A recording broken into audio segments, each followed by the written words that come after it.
Donc, pour trouver la variation de volume telle que l'on conserve sa marge, il faut partir de l'équation de la variation de la marge contributive que nous avions déjà vue et résoudre l'équation delta marge contributive égale 0. Donc en fait, je cherche à nouveau delta Q et je vais mettre delta Q en facteur, donc facteur de 1 plus variation du prix sur le taux de marge contributive, et tout ça doit être égal à moins variation du prix sur le taux de marge contributive. D'accord?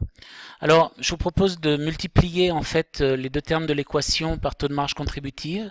Ça va me donner variation des quantités, facteur de taux de marge contributive plus delta P égale moins delta P. Et vous voyez que c'est déjà terminé, puisqu'on va obtenir variation de quantité égale moins variation du prix sur taux de marge contributive plus variation du prix. Alors j'ai donné un nom à cet indicateur, je l'appelle SRC, c'est-à-dire seuil de rentabilité constante.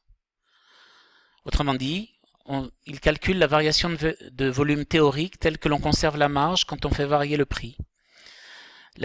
J'ai voulu me rattacher à la notion de seuil de rentabilité. Le seuil de rentabilité, de manière classique, vous indique le volume tel que vous obteniez un résultat nul.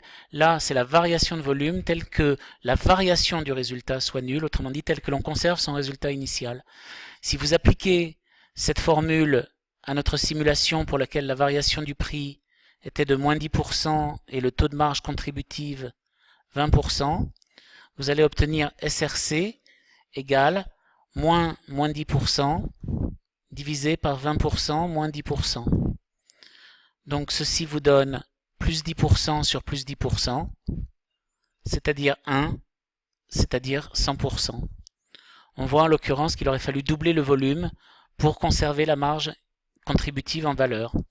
Et si on compare le seuil de rentabilité constante qui est de 100% au seuil de chiffre d'affaires constant qui est de 11,11%. Autrement dit, si je compare la variation de volume telle que je conserve ma marge à la variation de volume théorique, elle aussi, telle que je conserve mon chiffre d'affaires, j'obtiens en l'occurrence une valeur de 9. Donc le seuil de rentabilité constante est 9 fois plus élevé que le seuil de chiffre d'affaires constant. Autrement dit, il est 9 fois plus difficile de conserver sa marge que son chiffre d'affaires quand on baisse le prix de 10% pour un produit qui aurait un taux de marge de 20%.